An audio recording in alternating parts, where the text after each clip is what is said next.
Commençons par l'argent parce que c'est toujours là que la véritable histoire débute.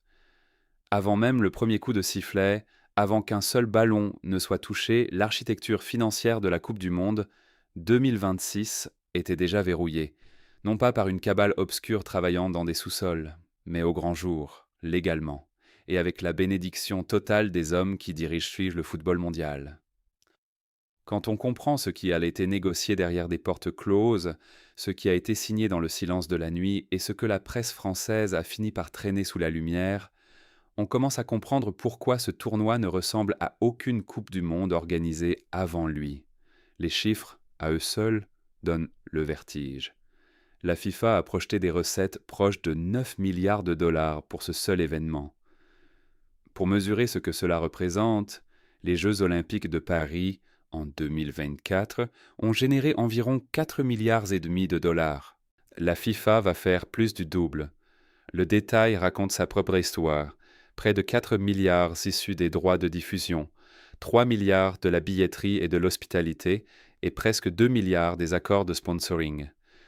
Chaque verre de bière vendu dans un stade, chaque maillot siglé dans une boutique de souvenirs, chaque seconde d'antenne, tout remonte vers une seule organisation qui fonctionne officiellement comme une entité à but non lucratif, mais agit comme l'une des machines financières les plus puissantes de l'histoire du sport.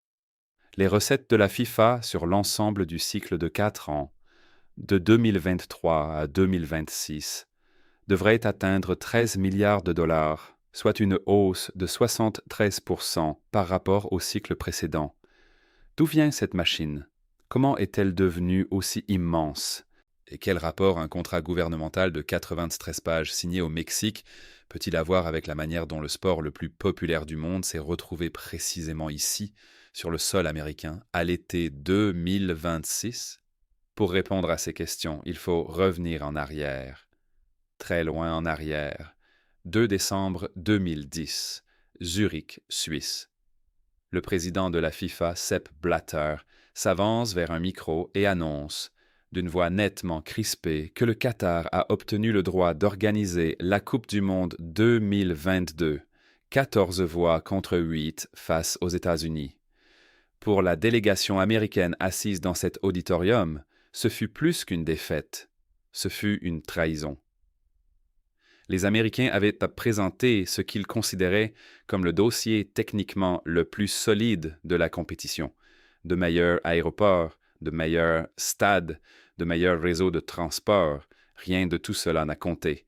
Sunil Gulati, qui a dirigé le football américain pendant plus de 10 ans, a plus tard témoigné devant des juges d'instruction français que les règles de l'époque n'étaient tout simplement pas conçues pour garantir un processus équitable.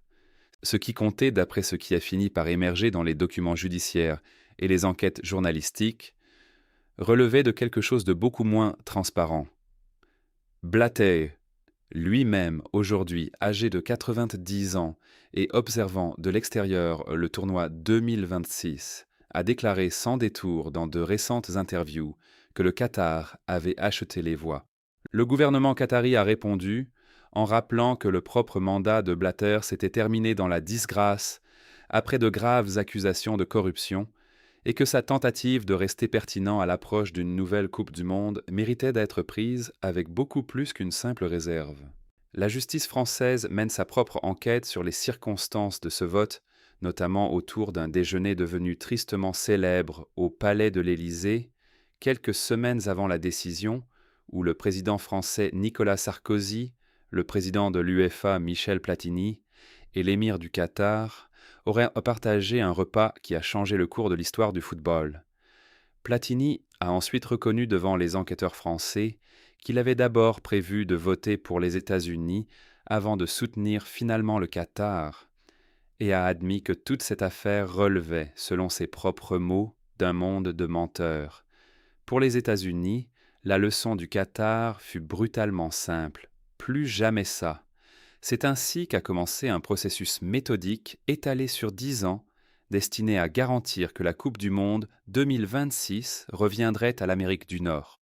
Ce que beaucoup ignorent, et ce qu'une enquête détaillée du Monde a confirmé dans les semaines précédant ce tournoi, c'est qu'il ne s'agissait pas simplement de déposer un meilleur dossier en 2018. Le terrain avait été préparé des années plus tôt, commercialement et discrètement, d'une manière qui soulève de sérieuses questions sur le fait de savoir si le vote pour le choix de l'hôte a jamais été une véritable compétition. Selon des documents judiciaires examinés par Le Monde, le propre département marketing de la FIFA a commencé à négocier les droits de diffusion du tournoi 2026 dès 2014, plus de 3 ans avant le vote de désignation du pays hôte. Ces négociations ont abouti à des accords entre la FIFA et 3 diffuseurs nord-américains, Fox, NBC et le canadien Bell Media. Et surtout, chaque accord comprenait ce que la FIFA appelait des contributions du pays hôte, des primes déclenchées uniquement si les États-Unis et le Canada étaient choisis comme organisateurs.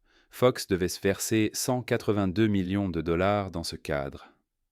NBC devait 115 millions. Bell Media s'engageait sur 5 millions de dollars canadiens. Un avocat de la FIFA a témoigné devant des enquêteurs suisses en décembre 2015 que cet arrangement signifiait, au moment de sa signature, que la Coupe du Monde aurait lieu aux États-Unis en 2026. Un haut responsable de la télévision à la FIFA disait en interne à ses collègues, depuis 2014, que tout le monde se préparait déjà à un tournoi nord-américain. Le match, selon ses mots, était déjà décidé. Le Maroc a présenté une candidature concurrente. Il a perdu par 134 voix contre 65. Des membres de haut rang du comité de candidature marocain ont publiquement affirmé que les critères d'évaluation de la FIFA avaient été volontairement pondérés pour favoriser la puissance commerciale de la proposition nord-américaine et qu'Infantino lui-même avait discrètement soutenu la candidature américaine tout au long du processus. La FIFA a qualifié ces accusations de tout simplement absurdes, puis est arrivée la dimension politique que personne dans la gouvernance du football ne voulait formuler à haute voix.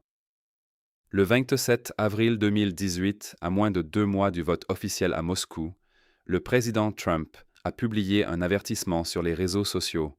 Il a déclaré qu'il serait honteux que des pays que l'Amérique soutient toujours fassent pression contre la candidature et a demandé directement pourquoi les États-Unis devraient continuer à soutenir ces pays aux Nations unies s'ils ne leur rendaient pas l'appareil. Pour les petites fédérations de football dépendantes des relations diplomatiques et financières américaines, le message est tombé comme un coup de tonnerre. Un analyste marocain a observé ensuite que, puisque le vote était désormais public et non plus organisé à bulletin secret comme en 2010, les États-Unis avaient compris qu'ils devaient se proférer des menaces.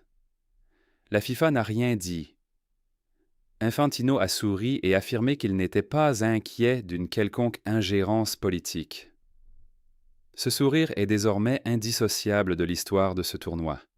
Gianni Infantino, un avocat italo-suisse passé des couloirs de l'UEFA à la tête de l'instance dirigeante du football mondial, dans le sillage du plus grand scandale de corruption sportive de l'ère moderne, a passé 10 ans à bâtir une organisation qui reflète de plus en plus sa propre personnalité, commercialement implacable, politiquement calculatrice et largement à l'abri de toute reddition de comptes extérieurs. Le scandale qui a rendu son ascension possible a éclaté le 27 mai 2015, lorsque la police suisse a investi l'hôtel Bourg au Lac, à Zurich, et arrêté 7 hauts responsables de la FIFA à la demande du département de la justice des États-Unis. L'acte d'accusation affirmait que plus de 150 millions de dollars de rétrocommissions et de pots de vin avaient été versés à des dirigeants de la FIFA depuis 1991. La procureure générale Loretta Lynch a décrit la corruption au sein de la FIFA comme généralisée, systémique et profondément enracinée. L'informateur central était Chuck Blazer, ancien secrétaire général barbu de la CONCACAF, lui-même poursuivi pour fraude fiscale et corruption, devenu la principale source interne du FBI. Ces enregistrements ont donné aux enquêteurs le fil dont ils avaient besoin pour démanteler une organisation qui opérait dans l'ombre depuis des décennies. Blatter a été réélu 2 jours après les arrestations, puis a démissionné 4 jours plus tard, sous la pression de ses propres conseillers et d'avocats américains qui lui ont expliqué que la FIFA devait coopérer sous peine d'être traitée comme une organisation criminelle. Infantino avait été l'adjoint de Platini à l'UEFA et l'on s'attendait à ce qu'il passe sa carrière dans l'ombre de son patron. Mais Platini a été emporté par un autre scandale financier, un paiement de 2 millions de francs suisses venu de la FIFA de Blatter, qui a déclenché une suspension de 8 ans, ensuite réduite en appel. Platini écarté, Infantino s'est lancé. Il aurait effectué des voyages inexpliqués à New York. Avant d'annoncer officiellement sa candidature, se serait rendu à Miami où un conseiller de la CONCACAF a organisé des dîners politiques et se serait appuyé sur des responsables du football américain qui ont travaillé les délégations lors du congrès électif de février 2016, convainquant des représentants de la CONCACAF, de l'Afrique et de l'Océanie de soutenir le candidat européen. Le message adressé aux électeurs indécis était constant. Avec Gianni, l'argent circulera. Infantino a gagné, son package de rémunération annuel est désormais estimé à 6 millions de dollars. Sa relation avec Trump s'est approfondie au fil des années suivantes. En janvier 2025, Infantino a été photographié lors de la seconde cérémonie d'investiture de Trump à Washington. La FIFA a acquis des bureaux dans la Trump Tower à New York. Et en décembre 2025, lors du tirage au sort de la Coupe du Monde retransmis dans le monde entier, depuis le Kennedy Center, Infantino a remis à Trump le prix de la paix de la FIFA, une récompense que le président de la FIFA semblait avoir inventée lui-même et dont il s'était attribué le pouvoir de remise. Peter Argitay, ancien conseiller de Blatter, a décrit Infantino comme guidé uniquement par un intérêt personnel opportuniste qui semble toujours comporter une dimension financière. Puis, quelques jours seulement avant le match d'ouverture, l'équipe juridique de Michel Platini a déposé à Paris une plainte pénale contre Infantino et 2 anciens responsables de la FIFA, dénonçant une opération coordonnée visant à empêcher Platini de briguer la présidence de la FIFA. Les avocats de Platini ont confirmé qu'Infantino est accusé d'avoir été le principal architecte de l'éviction de Platini. Platini poursuit également directement la FIFA pour préjudice financier. La FIFA n'a encore publié aucune réponse officielle.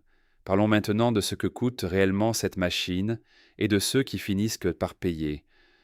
Lorsque le Mexique a cosigné son engagement comme pays hôte, il a hérité de l'un des arrangements les plus déséquilibrés de l'histoire de l'accueil des grands événements sportifs internationaux. En 2015, un document de 93 pages, intitulé « Garantie gouvernementale », a été signé au nom du président Enrique Peña Nieto. L'accord accordait à la FIFA des privilèges extraordinaires, exemption totale de tous les impôts nationaux et locaux, eau, électricité et transport gratuits les jours de match, et création de zones d'exclusion autour des stades où aucune entreprise mexicaine ne pouvait faire de publicité d'une manière susceptible de concurrencer les sponsors désignés par la FIFA. La durée initiale était de 10 ans, de 2018 à 2028. Les villes hôtes américaines ont négocié leurs obligations ville par ville. Le Canada a limité ses concessions principalement aux dispositifs douaniers. Le Mexique, lui, avait entièrement ouvert la porte jusqu'à ce qu'un nouveau gouvernement arrive et examine ce qui avait été laissé derrière lui. L'administration de la présidente Claudia Sheinbaum a revu le contrat et mesuré toute l'ampleur de l'exposition du Mexique. Sa représentante pour la Coupe du Monde, Gabriela Cuevas, est retournée à la table des négociations. L'engagement international ne pouvait pas être annulé purement et simplement, il s'agissait d'une obligation contraignante de niveau quasi conventionnel, mais le gouvernement Sheinbaum a réussi à supprimer 9 années d'exemption fiscale, ramenant l'obligation d'une décennie entière à une seule année. 9 années de recettes que le Mexique ne céderait plus à une organisation qui projette près de 9 milliards de dollars de revenus avec ce seul tournoi. Ce n'est pas une victoire symbolique, c'est une victoire structurelle. Et les conséquences économiques du positionnement mexicain ont largement dépassé la renégociation. Des supporters du monde entier incapables d'assumer les prix des hôtels américains qui, pendant les semaines de Coupe du Monde, ont atteint des niveaux stupéfiants, même pour des voyageurs internationaux aguerris, ont découvert qu'ils pouvaient séjourner au Mexique dans un véritable confort, traverser la frontière les jours de match et dépenser leur argent là où il avait plus de valeur. L'effet de débordement a été significatif. Les projections situaient l'impact touristique direct pour le Mexique à plus de 400 millions de dollars, avec plus de 136 000 visiteurs internationaux supplémentaires pendant la période du tournoi. La seule ville de Mexico anticipait des revenus se chiffrant en dizaines de milliards de pesos. Guadalajara et Monterrey ont enregistré des taux d'occupation historiquement élevés. C'était de l'argent que la FIFA ne pouvait pas toucher. Le gouvernement mexicain a, dans le même temps, utilisé le tournoi comme catalyseur d'investissement dans des infrastructures pensées pour survivre à l'événement pendant des décennies. À l'aéroport international de Mexico, les responsables ont entrepris ce que le directeur de l'aéroport a appelé une opération à cœur ouvert, découvrant des systèmes vieux de plus de 50 ans qui nécessitaient un remplacement complet. L'investissement final a dépassé 6 milliards et demi de pesos. Les temps de traitement des passeports sont passés de 40 minutes à moins de 10, la rénovation étant achevée 12 jours avant le match d'ouverture. À Monterrey, de nouvelles liaisons directes ont été lancées vers Madrid et New York. Tout au long du corridor de la Coupe du Monde, les investissements dans les infrastructures devraient en générer des retombées économiques, longtemps après que la FIFA aura déposé son bilan final et sera passée à autre chose.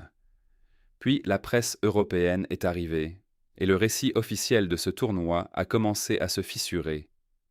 L'équipe, publication sportive de référence en France, forte de plus de 7 décennies d'histoire, a envoyé ses meilleurs correspondants aux États-Unis. Ce qu'ils ont rapporté ne concernait ni la tactique ni les choix de sélection. Il s'agissait d'un environnement qui ressemblait, comme l'a écrit l'un d'eux, à un événement d'entreprise où le football servait de prétexte pour vendre de la bière à 22 $. Des joueurs de sélection européenne auraient été retenus pendant plus de 2 heures dans les tunnels de stade durant des orages électriques, sans explication cohérente de la part du personnel du tournoi. Un membre de l'encadrement d'une sélection européenne a déclaré directement au journal que la situation ne ressemblait pas à une Coupe du Monde. Elle ressemblait à une répétition générale pour quelque chose qui n'était pas encore prêt. Les problèmes de pelouse dans les enceintes américaines ont été documentés avec une précision clinique. Ballons ralentis par de l'eau stagnante, joueurs laissant de profondes traces dans des surfaces incapables de drainer correctement. Sur TF1, diffuseur public français, un commentateur a déclaré en direct, en première partie de soirée, que les conditions de jeu dans plusieurs stades américains étaient inacceptables pour un événement de cette ampleur, et que quelqu'un à la FIFA allait devoir en répondre.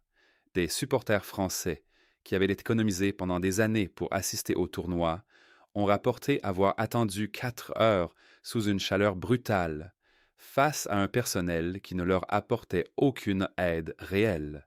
Une mère venue de Nantes a raconté avoir vu son fils de 8 ans s'effondrer d'épuisement sous l'effet de la chaleur, pendant que des employés passaient à côté sans réagir.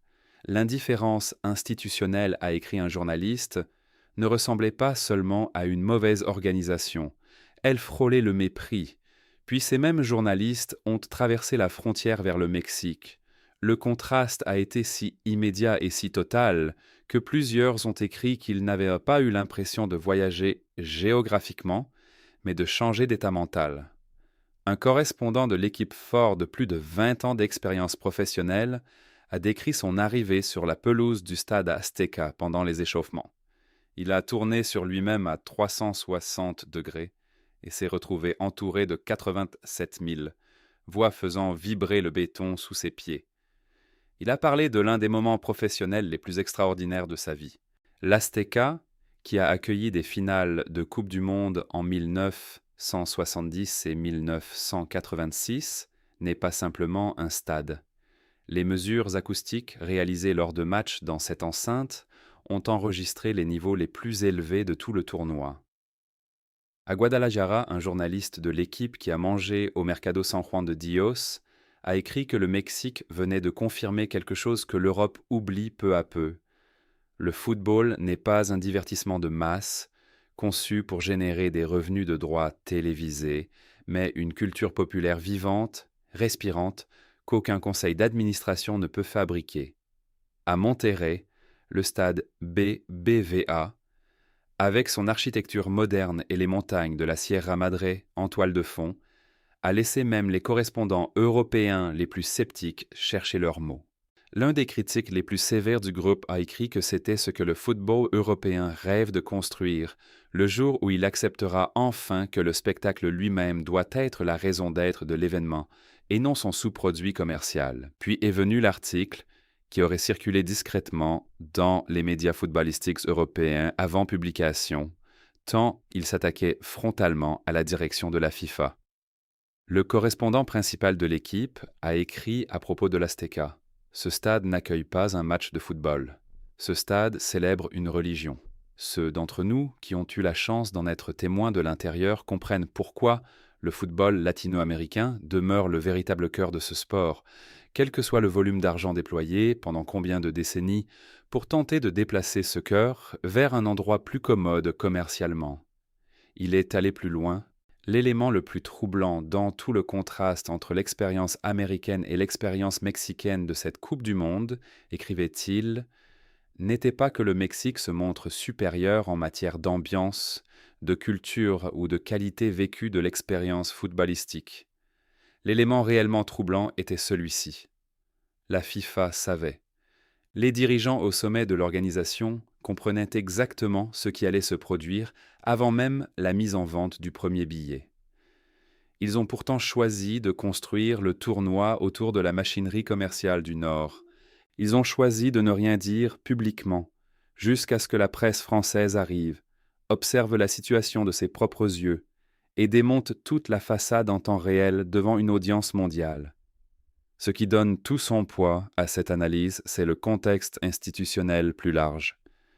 Infantino devrait briguer l'an prochain un 3e mandat à la présidence de la FIFA sans adversaire déclaré.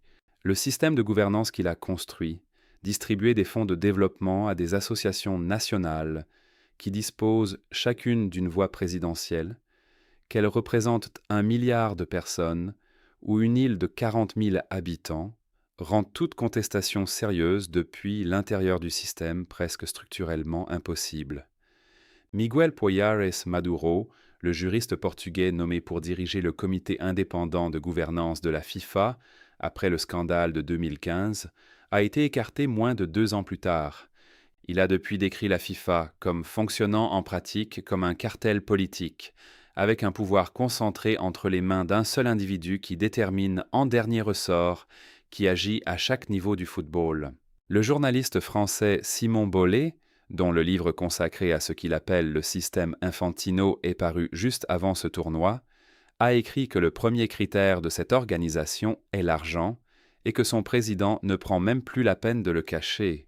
En 2024, la FIFA a attribué la Coupe du Monde 2034 à l'Arabie saoudite, seule candidate, après que l'instance a rompu avec les précédents en obligeant ses membres à voter simultanément sur les droits d'organisation des Coupes du Monde 2030 et 2034, ne laissant à aucun autre pays le temps suffisant pour préparer une candidature concurrente. L'Arabie saoudite avait figuré parmi les soutiens les plus bruyants de la candidature nord-américaine en 2018. La symétrie n'a surpris personne. Et dans les rues et les stades où le football réel continue de se jouer, une autre histoire est en train de se déployer. Les supporters venus de Corée du Sud, du Nigeria, de Suède et d'Argentine ne se sont pas déplacés à cause d'une campagne marketing de la FIFA. Un nombre important d'entre eux, après avoir comparé les prix des hôtels et les possibilités de passage à la frontière, ont fini à Mexico, Guadalajara et Monterrey, dans des quartiers et des marchés qui les ont accueillis avec de la nourriture, de la musique et une chaleur humaine qu'aucun dispositif organisationnel ne peut décréter. Le Mexique ne s'est pas retrouvé dans cette position par hasard. Il a négocié durement, investi délibérément, protégé sa base fiscale et créé les conditions nécessaires.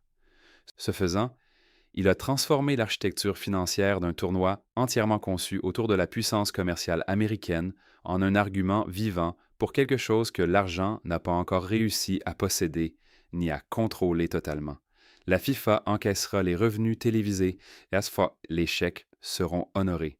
Infantino apparaîtra lors de la finale aux côtés du président américain et posera pour des photographies qui seront distribuées dans le monde entier, comme la preuve que tout s'est déroulé exactement selon le plan prévu.